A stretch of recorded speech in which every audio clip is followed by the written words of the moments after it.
Olá, meus queridos irmãos, graça e paz. Hoje nós estudaremos um assunto muito importante que está relacionado com escatologia, apocalipse, e esse assunto o pastor Felipe já tem dado um estudo, já iniciou, que é um estudo versículo por versículo, e o tema de hoje é o mundo dos mortos.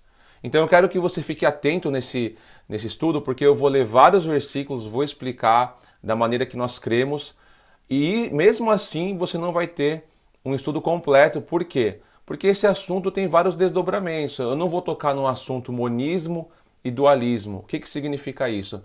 O monismo é a ideia do homem, do ser do homem, um ser holístico. O homem é formado por corpo e alma, mas é um ser indivisível. Ou seja, quando o homem morre, logo ele também, a sua alma ela deixa de existir, ela também morre e ela está inconsciente, ela não está em nenhum lugar, né? E ela só vai novamente retornar na ressurreição, e aí sim essa alma ela surge novamente juntamente com o corpo glorificado. Então essa é a posição monista. O dualismo, você tem duas vertentes, você tem tanto a dicotomia como a tricotomia. Então eu não vou entrar em pormenores. O que significa a dicotomia? Que o homem é formado por corpo, alma, alma e espírito é a mesma coisa, e a tricotomia é corpo, alma e espírito, né? Então tem essa diferença. Isso daí a gente pode fazer um estudo mais para frente. Mas o que defende o dualismo? Defende que o ser, o homem, ele é formado por corpo e alma e espírito, mas o corpo e a alma, ela é divisível. Quando o homem morre, a alma, ela vai para um local.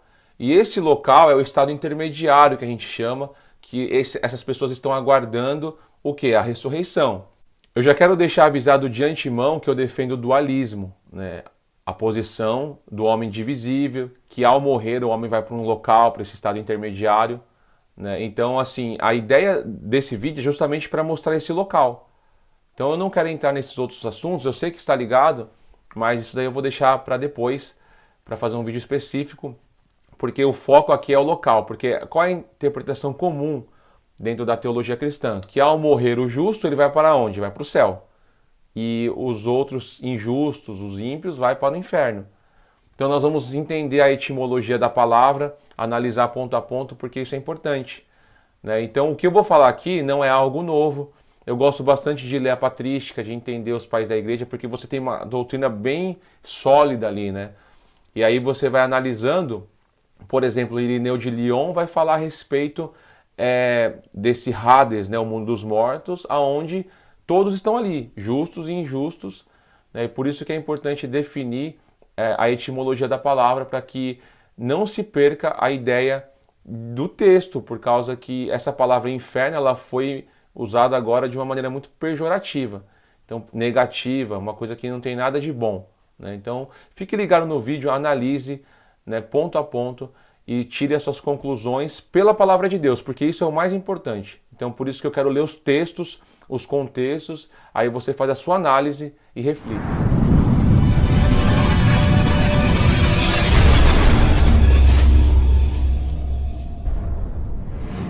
Primeiro ponto, é importante a gente entender a etimologia da palavra, que significa o quê? A raiz, né, daquela palavra, qual o seu real significado, porque conforme os debates que vão tendo teológicos, e isso é muito bom para que você construa uma doutrina sólida, às vezes a palavra acaba perdendo o seu real significado.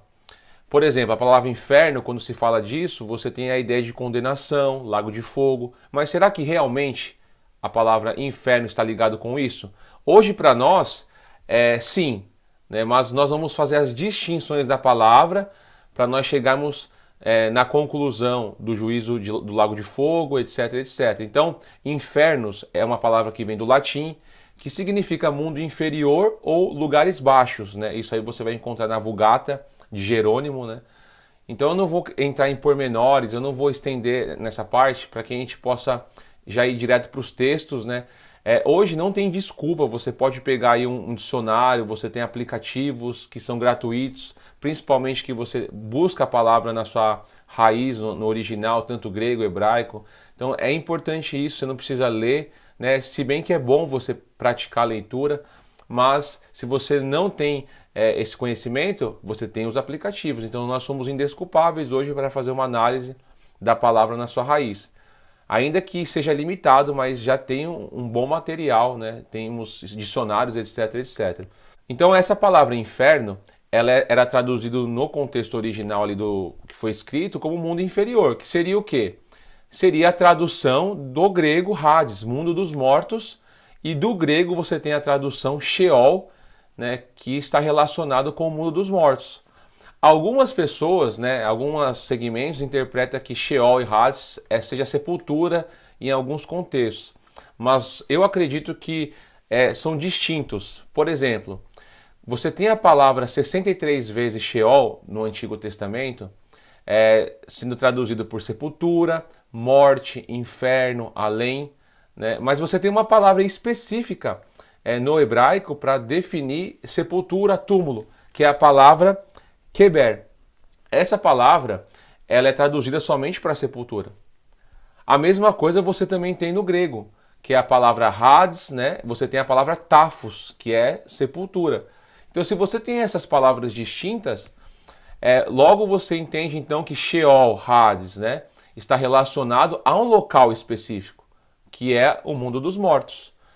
Então, quando você vai pegar essa palavra inferno, ela foi traduzida algumas vezes ali, Hades, inferno, aí você tem Sheol, inferno, que é no hebraico, mas você tem mais duas palavras no grego que você tem a tradução de inferno, que é a palavra Gehenna, né, que você encontra mais ou menos 12 vezes no Novo Testamento. Então você pode fazer essa pesquisa numa Bíblia eletrônica, né, aí você digita a palavra ali no hebraico, no grego, e aí você vai ter todas as relações.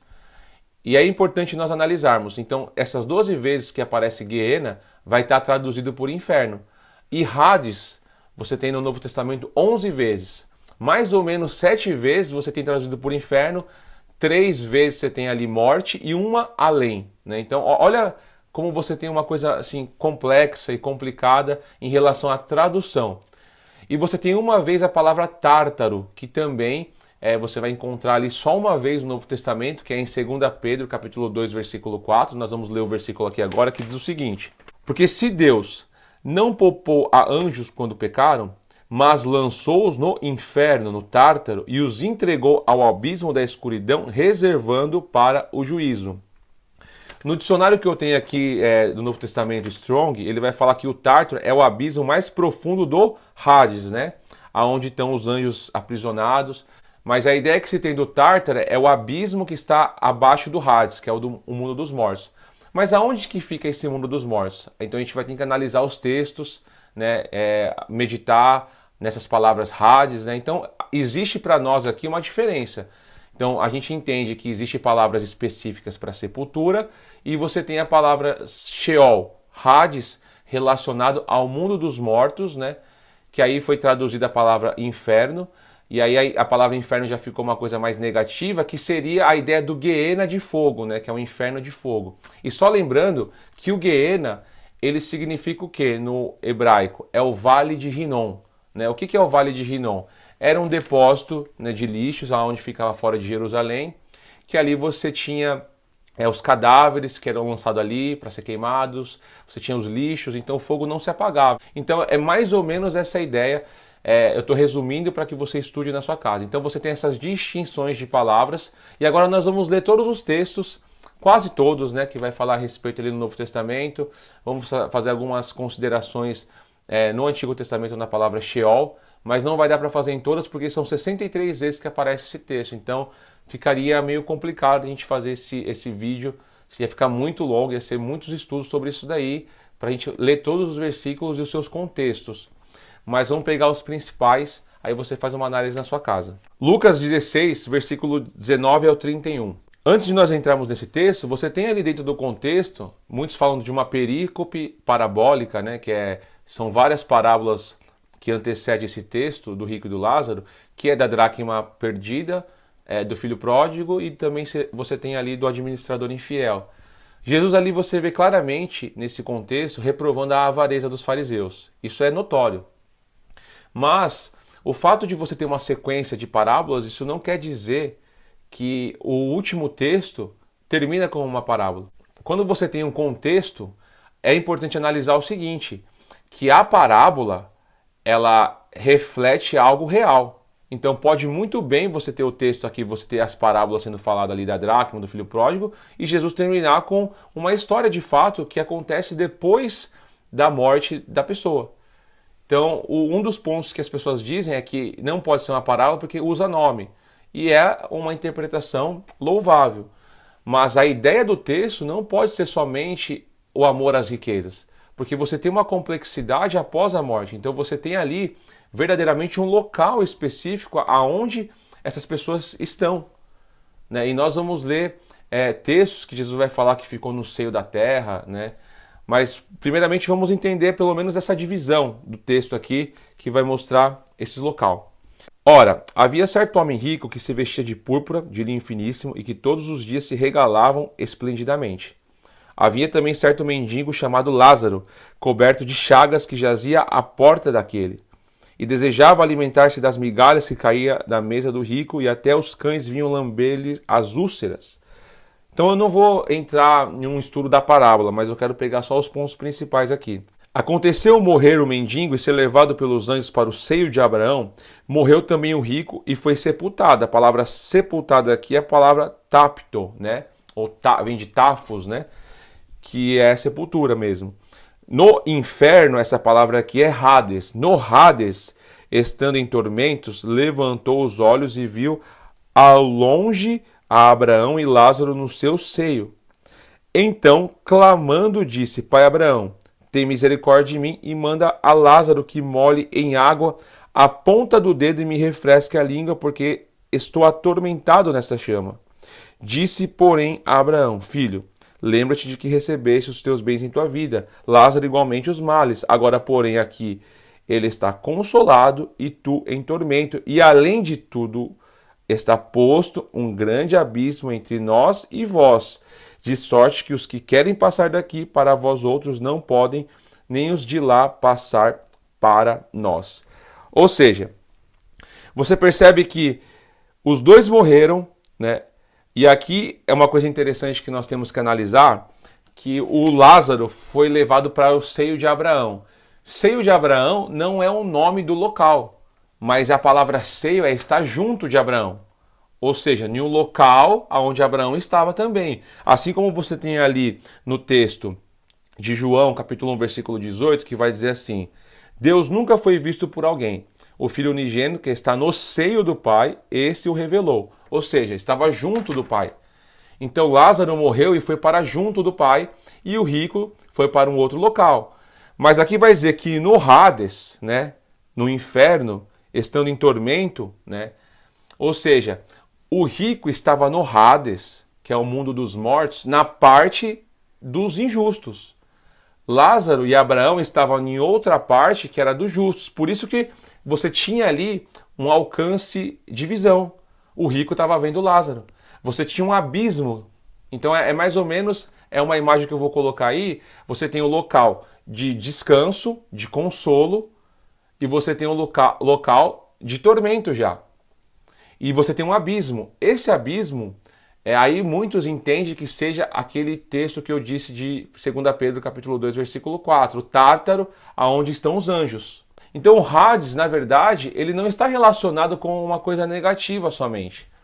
A palavra inferno foi traduzida aqui, mas eu acredito que deveria ter deixado a palavra Hades, porque a palavra Hades dá a ideia o quê? De mundo dos mortos. Dentro desse local você tem dois compartimentos. O local aonde está o rico e o local aonde está Abraão e Lázaro, que é um lugar já de consolo. Aí você vai ver no texto que o rico vai pedir para que ele pudesse voltar para falar para os seus irmãos, para não ir para aquele lugar. E Abraão vai dizer, ele já tem a lei e os profetas, ouve a Moisés. Aí ele vai dizer, se eles não acreditam na lei de Moisés, muito menos vão acreditar que um morto vai ressuscitar. Identificando ali a questão de Cristo ressuscitando dos mortos. Então isso é muito importante fazer a análise, você já tem esse local. Agora nós vamos ler outros textos que você vai identificar que Cristo, ao morrer, ele foi para esse lugar. Ele foi para o mundo dos mortos. Por isso que você vai ver no texto, Atos capítulo 2, versículo 27, o seguinte: porque não deixará minha alma na morte, no Hades, nem permitirás que o teu santo veja a corrupção. Pedro está falando de Cristo, fazendo uma ligação com o Salmo 16, E ele vai dizer que a alma de Cristo não ficou no Hades, no mundo dos mortos. Por quê? Quando Cristo morreu, ele ficou 3 dias e 3 noites no seio da terra. Ou seja, ele estava nesse local, no Hades. E é importante lembrar que o mundo dos mortos, né, ainda que as pessoas que morrem vão para lá, as suas almas vão para lá, a consciência que existe ali é limitada. É um resquício de consciência. Não é plena. Para ser pleno, você precisa ressuscitar. O seu corpo precisa unir a sua alma e você tem que ressuscitar. Por isso que a ressurreição dos mortos é muito importante. Se Cristo não tivesse ressuscitado, é vã a nossa fé. Paulo vai dizer isso. Então nós não íamos ter esperança. Por quê? Porque a esperança de um homem completo, pleno, é a ressurreição. Então Cristo ficou 3 dias e 3 noites ali. Aí você pode perguntar, mas Cristo não foi para o paraíso? Nós vamos explicar todos esses textos, por isso que tem que ter muita calma. Então, analisando esses pontos aqui, você percebe que quando Cristo morreu, ele foi para o Hades. E isso Mateus capítulo 12, versículo 40 vai confirmar. Vamos ler o texto. Versículo 38, vamos pegar aqui o contexto. Então alguns escribas e fariseus replicaram: Mestre, queremos ver da tua parte algum sinal. Ele, porém, respondeu: Uma geração má e adúltera pede um sinal, mas nenhum sinal lhe será dado, senão o do profeta Jonas. Porque assim como esteve Jonas, olha que interessante, assim como esteve Jonas, 3 dias e 3 noites no ventre do grande peixe, assim o Filho do Homem estará 3 dias e 3 noites no coração da terra. Né? Então, onde que é esse coração da terra? Nós temos que ler o profeta Jonas. Porque o profeta Jonas vai falar algumas coisas ali que é interessantíssimo. Aí você pode me dizer assim, mas aqui não está escrito que o coração da terra é o Hades. Né? Você pode falar, aonde que está falando do mundo dos mortos? Eu digo que é o coração da terra, é o Hades, justamente por causa do profeta Jonas. Então nós temos que ler lá o texto, ok? Vamos lá. Jonas capítulo 1, versículo 17. Então, no contexto você vai ver que o mar estava em fúria, e aí eles estavam tentando descobrir, né, os navegadores ali, por causa de quem que estava acontecendo aquela fúria de Deus, né? E descobriram Jonas. E vai dizer o texto: Deparou o Senhor um grande peixe para que tragasse a Jonas. E esteve Jonas 3 dias e 3 noites no ventre do peixe. Nós temos que continuar lendo o texto, porque é a continuação. É o capítulo 2, não terminou a perícope. Então, olha que interessante. Quando você tem essa expressão então, porque está continuando, né, o texto que nós estávamos lendo do versículo 17 do capítulo 1. Mudou o capítulo, mas não mudou a perícope. Então Jonas, do ventre do peixe, orou ao Senhor, seu Deus, e disse: Na minha angústia clamei ao Senhor, e ele me respondeu do ventre do abismo, do ventre do Sheol. Olha que interessante. Gritei e tu me ouvistes a voz. Eu não vou continuar lendo o texto aqui, mas você percebe que ele clamou do ventre do abismo, que era o ventre daquele grande peixe. E a palavra abismo aqui é Sheol. Você percebe que Jonas estava dentro do peixe consciente. Ele não tinha morrido, ele estava clamando. Por isso que o Sheol é o lugar do mundo dos mortos. Quando Jesus disse que ele ficaria 3 dias e 3 noites, de fato ele ficou no Hades. Ele não foi para outro lugar, ele não foi para o céu, como muitos alegam. E aí nós vamos ler esses textos ainda, por isso que tenha paciência. Então lembre-se disso, a palavra Sheol é do hebraico e Hades do grego. Quando você tinha a Septuaginta, você tinha a palavra Sheol sendo traduzido tudo por Hades. Por isso que é importante a gente ter essa ideia. Quando eu falo de Sheol e Hades é a mesma coisa, só muda o idioma. É interessante, nós lemos outros textos que vai falar a respeito desse assunto aqui, que é Mateus capítulo 16, versículo de número 18. Também eu te digo que tu és Pedro, e sobre esta pedra edificarei a minha igreja, e as portas do inferno não prevalecerão contra ela. Ou seja, o que é essas portas do inferno? A palavra aqui é Hades. As portas do Hades não prevalecem contra a igreja. O que quer dizer isso? Isso quer dizer que as pessoas que morrerem em Cristo, o mundo dos mortos não vai contê-los, porque eles vão ressuscitar, eles vão sair dali. Isso é importante frisar. A ideia que se tem do inferno as portas do inferno não prevalecem contra a igreja, que parece que o inferno é o diabo e os seus exércitos, e eles estão atacando as nossas vidas, e aí não vai prevalecer porque a igreja tem ali a promessa que eles não venceriam. Mas a promessa que Jesus está falando aqui é que a igreja, que as portas do inferno não prevalecem, é porque elas vão ressuscitar. E essa ressurreição, aí por isso que eu digo que o estudo que nós fazemos sobre o mundo dos mortos, sobre o inferno, é estudo escatológico. Isso se dá para quem acredita no pré-milenismo, isso se dá na primeira ressurreição. Nós que vivemos uma vida em Cristo, né, já podemos dizer pela fé que nós ressuscitamos com Cristo, por isso que nós vivemos uma vida de ressurreto, mas isso vai acontecer plenamente na ressurreição dos corpos. Né? As portas do inferno, é que as portas do Hades ali não prevalecem mais contra nós hoje, porque nós vivemos uma vida de ressurreto. Então Paulo vai dizer isso, que nós ressuscitamos com Cristo e buscamos as coisas do alto. Isso é muito importante. Agora, olha o que vai dizer em 1 Coríntios capítulo 15, versículo de número 51. Eis que vos digo o mistério, nem todos dormiremos, mas transformados seremos todos, em um momento, em um abrir e fechar de olhos, ao ressoar da última trombeta. A trombeta soará, os mortos ressuscitarão incorruptíveis e nós seremos transformados. Porque é necessário que este corpo corruptível se revista da incorruptibilidade e que o corpo mortal se revista da imortalidade. Olha a promessa da ressurreição. E quando este corpo corruptível se revestir da incorruptibilidade e o que é mortal se revestir da imortalidade, então se cumprirá a palavra que está escrita. Somente aí se cumpre essa palavra que está em Oséias 13, que vai falar do Sheol, né? Somente na ressurreição, que é a ressurreição da incorruptibilidade dos corpos, né? Ele vai dizer, onde está, ó morte, a tua vitória? Onde está, ó Thanatos, a palavra aqui, morte, a sua vitória? E aí no versículo seguinte vai dizer, onde está, ó morte, o teu aguilhão? Na revista atualizada, traduziu por morte. Algumas versões vai estar inferno, se eu não me engano, a corrigida. Mas essa palavra, onde está, ó morte, o teu aguilhão, essa morte é o Hades. Onde está, ó Hades, o teu aguilhão? O mundo dos mortos, né, por mais que você tenha uma parte de consolo, né, e a outra parte você tem ali de tormento, para nós que estamos esperando a ressurreição, ali é um estado que nós ansiamos sair dali. Nós queremos sair dali para nos encontrarmos com Cristo, nos ares, e estar para sempre com o Senhor. E Paulo vai dizer em 1 Tessalonicenses capítulo 4, versículo 17, o seguinte, que é o mesmo contexto de 1 Coríntios 15, que ele vai falar que os mortos vão ressuscitar primeiro, e os que ficarem vivos serão transformados, e ele vai dizer no versículo 17, depois nós, os vivos, os que ficarmos, seremos arrebatados juntamente com eles, entre as nuvens, para o encontro do Senhor nos ares, e assim estaremos para sempre com o Senhor. Estaremos é futuro. Vamos estar para sempre com o Senhor. É só na ressurreição.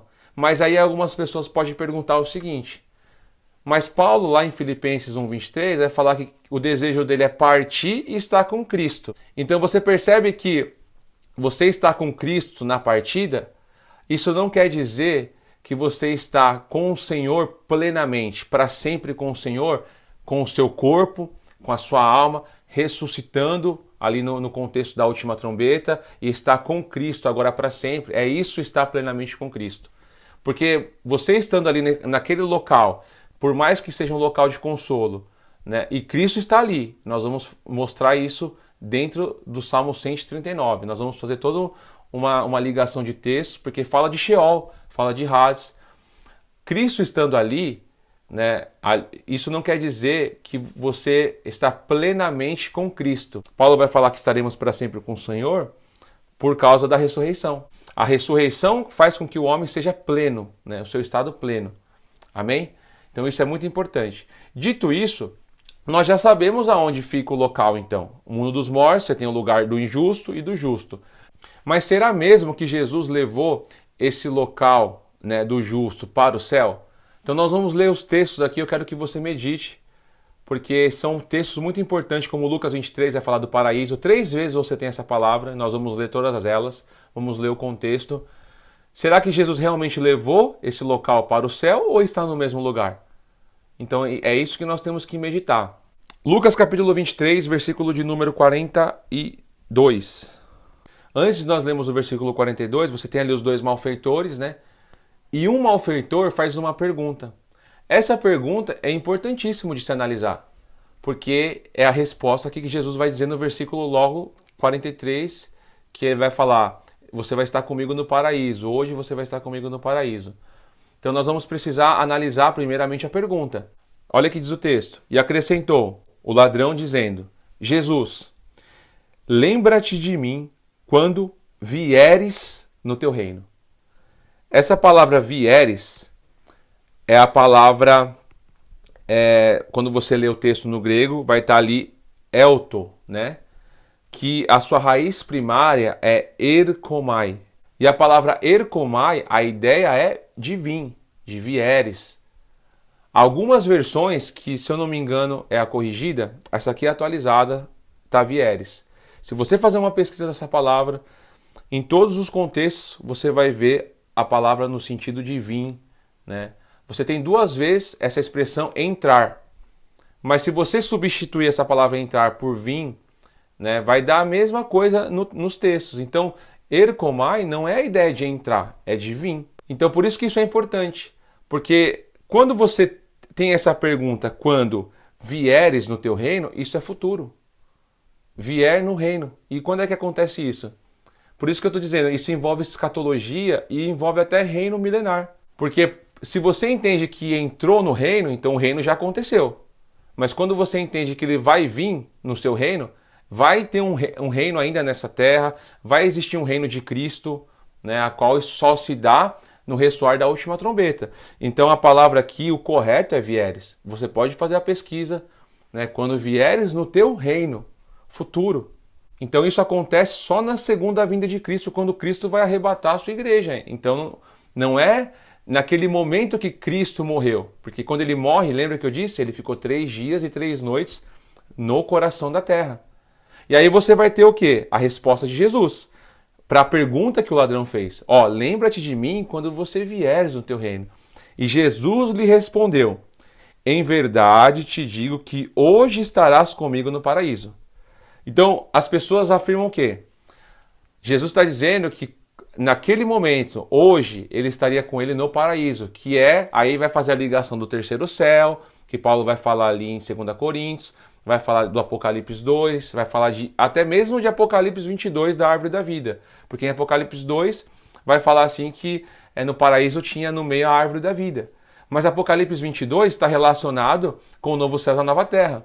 Que aí dentro desse contexto escatológico, eu acredito que o novo céu e a nova terra é o reino milenar. Já temos vídeos falando sobre isso um pouquinho, mas nós vamos aprofundar mais nesse assunto, que é o pré-milenismo clássico, que muitos defendem, que é da patrística, dos pais da igreja. Que eles defendiam que o novo céu e a nova terra está relacionado com o reino de Cristo. Você percebe que tem muitas informações aqui? Então eu não vou entrar nesse assunto para não nos perder aqui nesse contexto.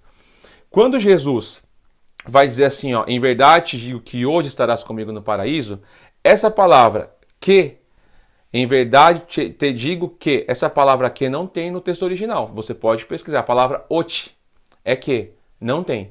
Então ficaria assim, em verdade te digo, hoje estarás comigo no paraíso.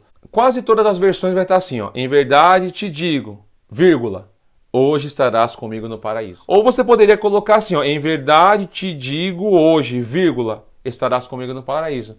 Eu costumo analisar o texto, se há possibilidade, já conversei com pessoas que estudam grego, se há essa possibilidade, e eles me disseram que sim, que há uma possibilidade de que você interpretar o seguinte: Jesus lhe respondeu, em verdade te digo, hoje, estou te dizendo hoje, estarás comigo no paraíso. Então se você coloca a vírgula na frente do hoje, vai dar uma ideia. Se você coloca a vírgula antes, em verdade te digo, vírgula, hoje estarás comigo no paraíso, você tem uma outra ideia. Mas qual é o contexto? É isso que nós temos que nos perguntar.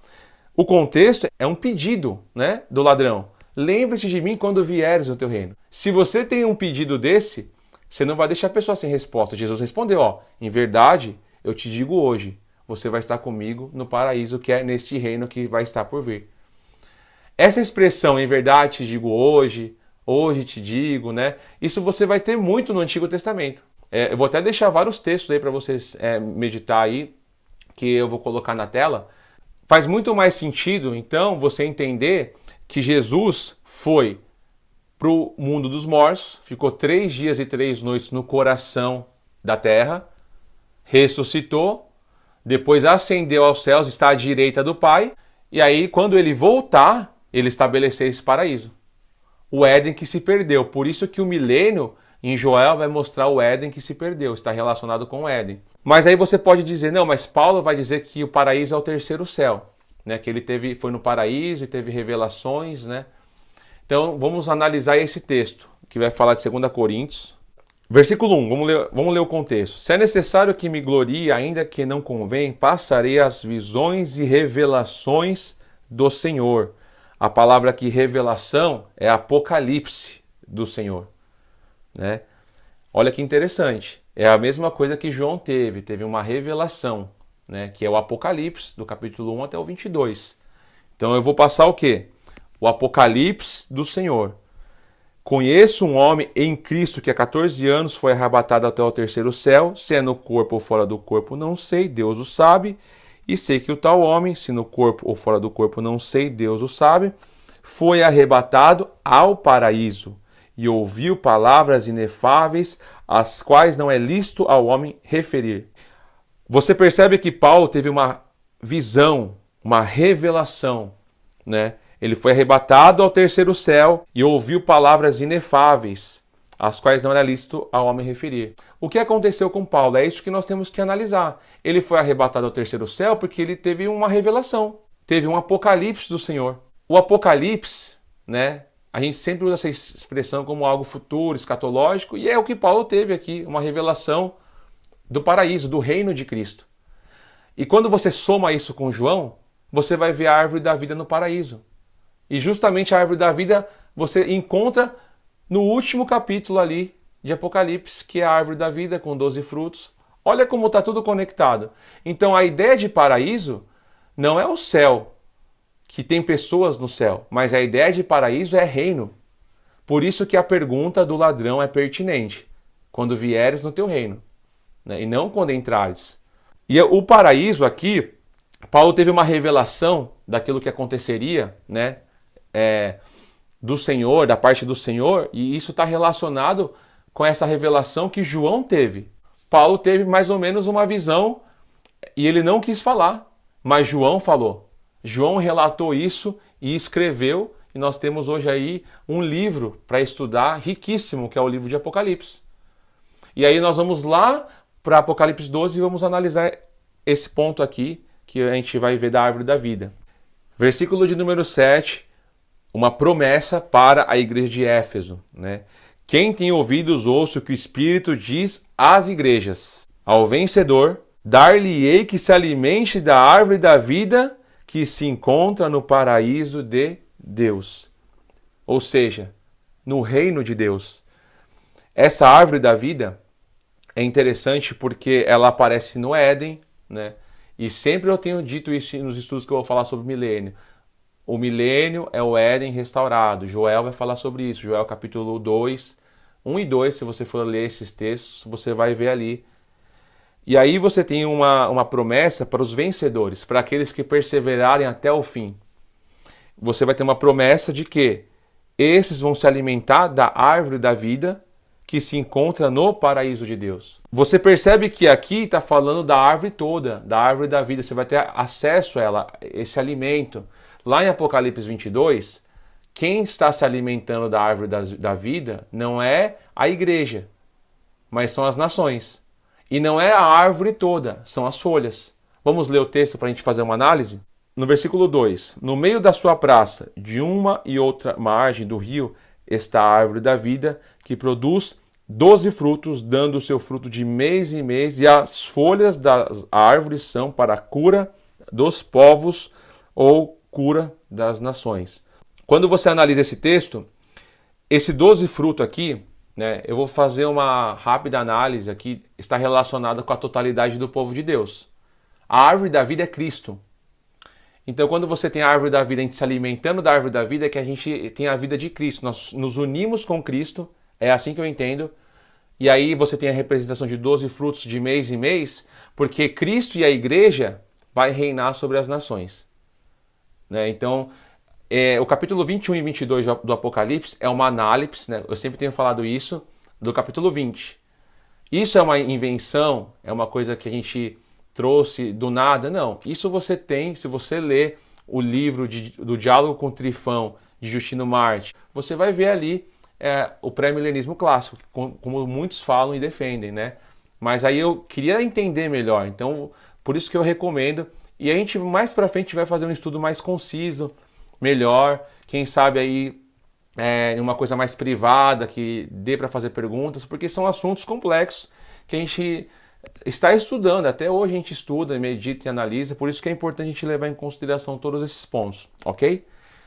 Mas vamos lá.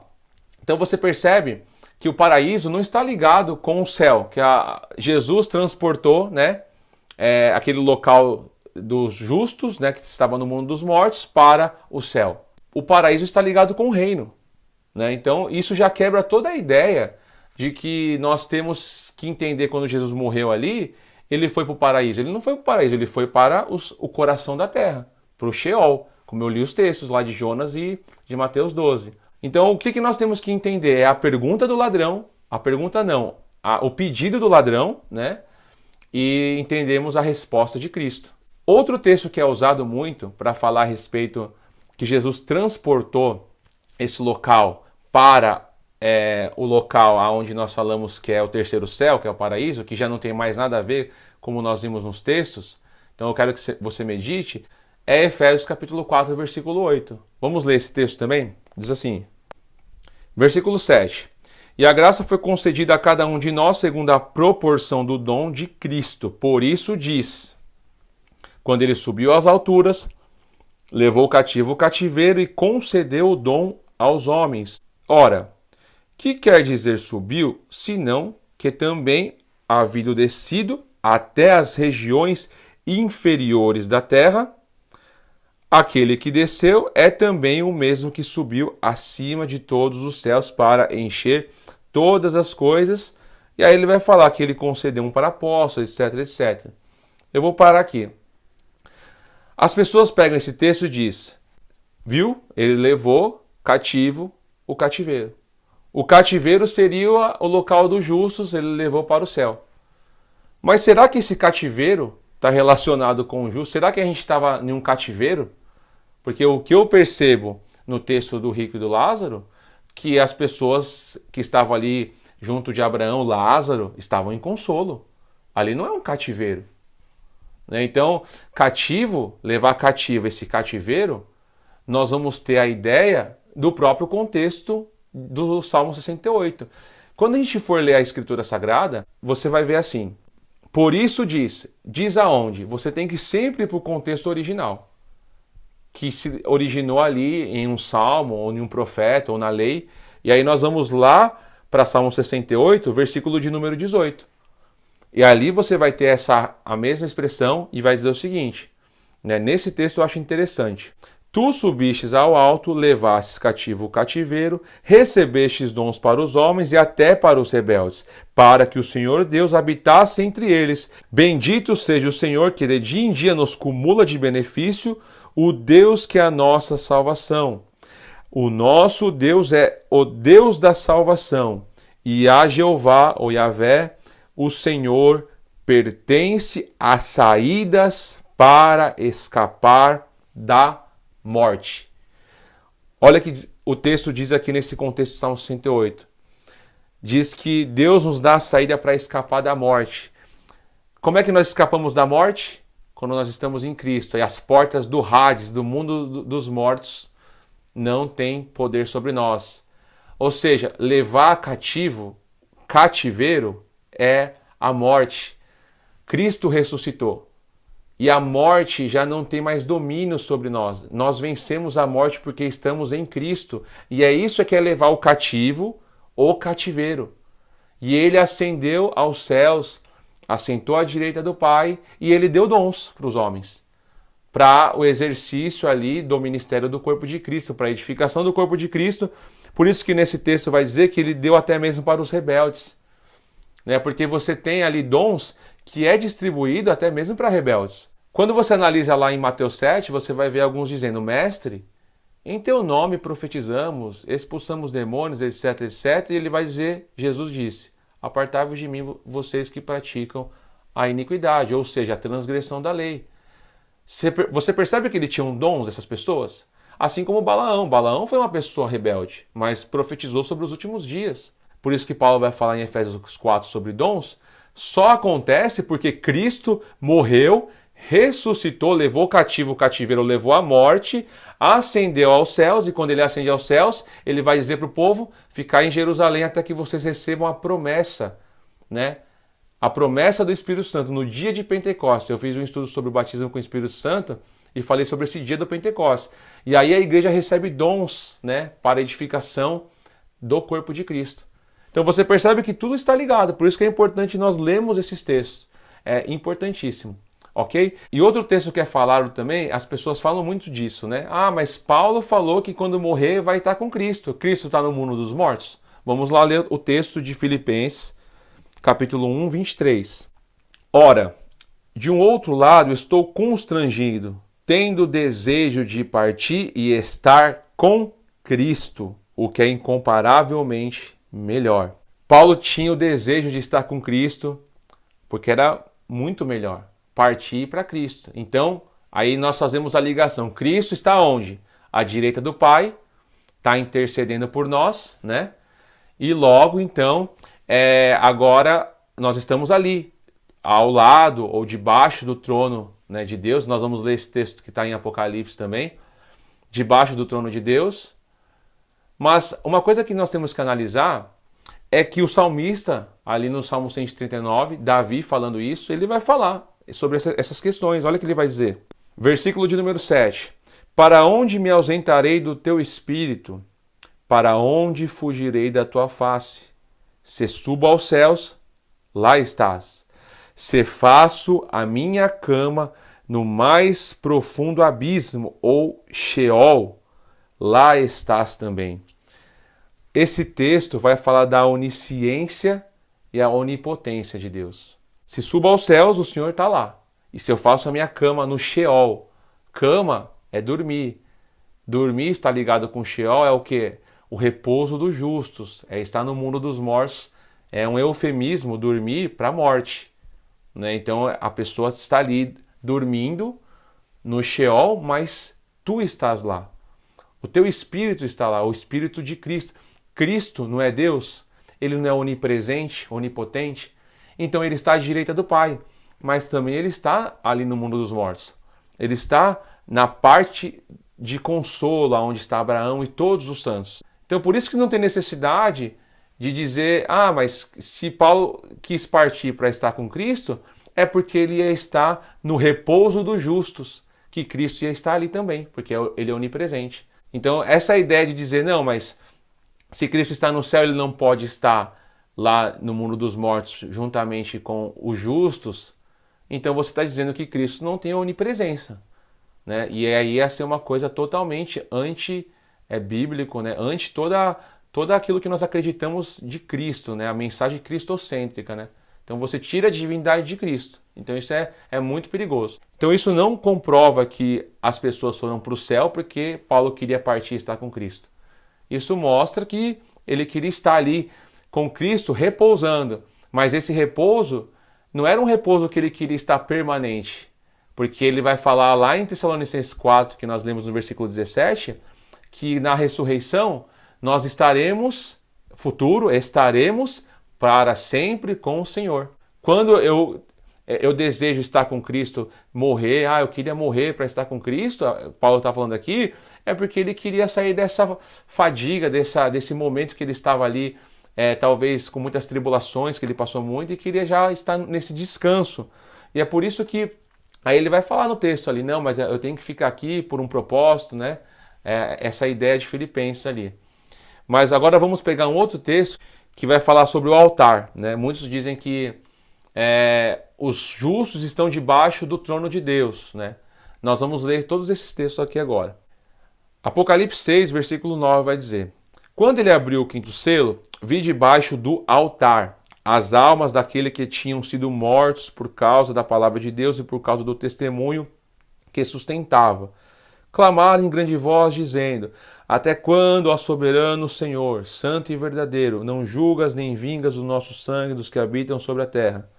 Então a cada um deles foi dada uma vestidura branca, e eles disseram que repousasse ainda por pouco tempo, até que também se completasse o número dos seus conservos e seus irmãos, que iam ser mortos como igualmente eles foram. Então aqui as pessoas dizem que esse altar é debaixo do trono de Deus. Esse altar aqui, se você for estudar o tabernáculo, né, você tem um altar, um primeiro altar que é no átrio, o altar do sacrifício. Quando você pega esse texto, esse altar aqui, onde que é o altar? A terra. Por quê? Porque essas almas estão debaixo do altar. Por isso que fala no coração da terra. Está ali no interior da terra. O mundo dos mortos fica localizado ali. E o que diz o texto? Que eles estão debaixo desse altar, porque eles estão sendo mortos na terra. E aí, quando eles morrem, eles vão para debaixo do altar, que é o mundo dos mortos. Então é isso que está relacionado a esse altar, que é o altar de sacrifício, que se você analisar o tabernáculo, está no átrio, né, na parte de fora. E muitos vão pegar também o texto de Apocalipse 8 e vai dizer o seguinte, que lá tem um altar, e ali você vê que o altar está na presença de Deus, então por isso que está relacionado com o trono de Deus, porque faz uma ligação do altar do capítulo 6 com o capítulo 8, que vai dizer assim: Quando o cordeiro abriu o sétimo selo, houve silêncio no céu, cerca de meia hora. Então viu os 7 anjos que se acham em pé diante de Deus, e lhe foram dadas 7 trombetas. Veio outro anjo e ficou de pé junto ao altar, com um incensário de ouro, e foi-lhe dado muito incenso para oferecer com as orações de todos os santos sobre o altar de ouro que se acha diante do trono. Então as pessoas falam assim, não, tá vendo? Ó, o altar ali de Apocalipse 6, aqui você vê que o altar está ligado, né? Que se achava diante do trono, né? Então por isso que a gente crê que está debaixo do trono ali, né? Mas quando você pega esse altar é de ouro. O altar de ouro não tem nada a ver com o altar do sacrifício. O altar de ouro é onde ficava o incensário. É importante estudar o tabernáculo, porque você tem ali o altar no átrio, você tinha um altar também no santo lugar, que era o altar do incensário. Então são altares totalmente diferentes. Ali está relacionado com as orações dos santos, e não com o altar daqueles que estão clamando por vingança, que eles foram derramados o seu sangue ali.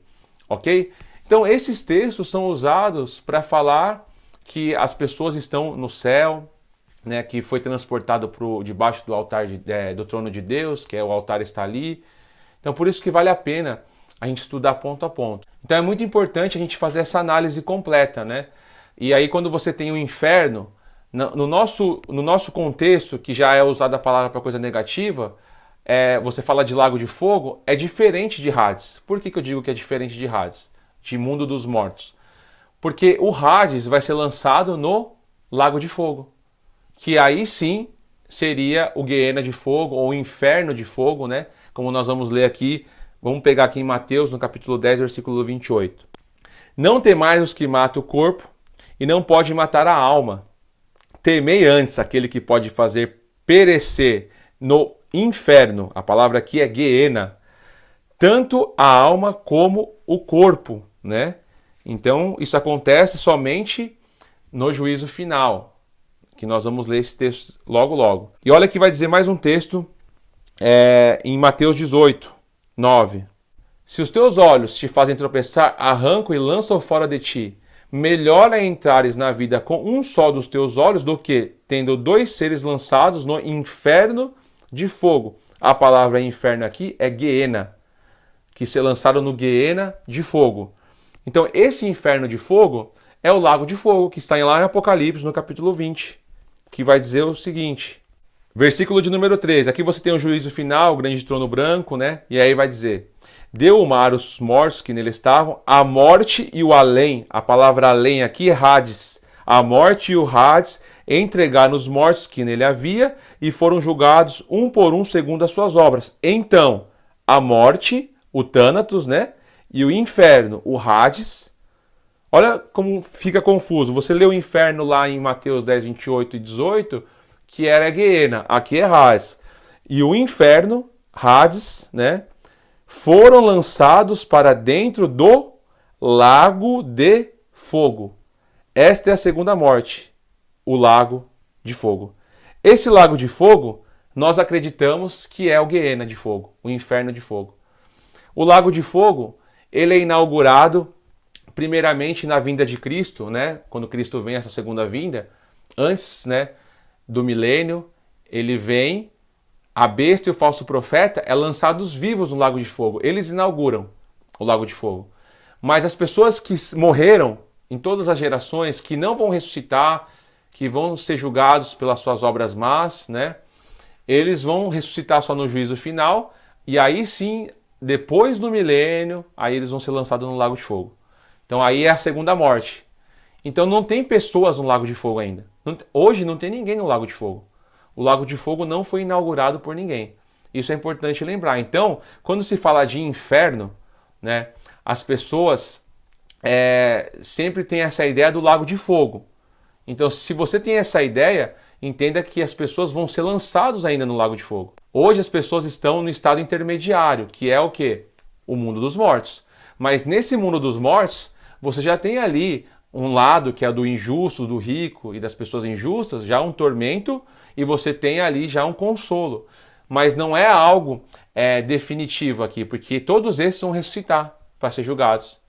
Quando Cristo vier, primeiramente que vai ser ressuscitado, a primeira ressurreição é os santos, né? Por isso que aí você tem aquela pergunta Pergunta não, né? Você tem ali aquele pedido do ladrão. Lembra-te de mim quando vieres no teu reino. Né? E aí Jesus vai falar, hoje, eu estou te dizendo hoje, você vai estar comigo no paraíso. Jesus prometeu o paraíso, ou seja, o reino. Na primeira ressurreição, nós reinaremos com Cristo, o reino milenar se inicia, já o reino eterno de Cristo. E aí, isso aí são estudos para os próximos capítulos, né? Então é muita coisa, acho que já ficou muito longo esse vídeo. Então é mais ou menos essa ideia. Então nós temos que diferenciar, né, que depois que o homem morre, existe o estado intermediário, que é o mundo dos mortos. Aí depois você vai ter a primeira ressurreição, vai ter todos os eventos escatológicos. Aí depois você tem no juízo final todos que foram injustos sendo condenados e lançados no lago de fogo, que aí sim é o inferno, que seria no nosso termo, né, que já foi modificado, inferno de fogo, lago de fogo, aí sim. Mas por isso que quando você for fazer um estudo, sempre procura analisar a palavra se é Hades é inferno, se Guiena é inferno, e fazer essa análise, para você ter uma compreensão melhor. Talvez esse estudo você possa pensar, nossa, que difícil, não deu para pegar tanta coisa, que eu falei muitos versículos. Reveja o vídeo, analise novamente, porque nós sempre vamos estar falando desse assunto, né? E aí você vai sempre já colocando isso na mente, vai entendendo melhor. Esse estudo é um estudo escatológico, né? É dos últimos dias. Né? Isso aí está relacionado com a volta de Cristo, tudo, né? Então, assim, a maneira que você interpretar a escatologia, ela muda algumas coisas. Se você é milenista, que não acredita no milênio literal, então vários fatores, né? Então, por isso que eu estou fazendo esse vídeo, para mostrar como nós acreditamos aonde que estão as pessoas no estado intermediário. Ninguém está no céu, né? E ninguém está no lago de fogo ainda, né? Isso vai acontecer mediante primeiramente a ressurreição, né? Então é isso daí. Que Deus abençoe a sua vida. Espero que você tenha gostado do vídeo. Curta, compartilha, né? Nos ajude aí no projeto, né? No sentido de divulgação, né? E oração. E que você possa ser abençoado e abençoar outras pessoas compartilhando. E creio que o Espírito Santo de Deus vai nos dar direção e entendimento cada dia mais. Amém? Deus abençoe a todos em Cristo Jesus.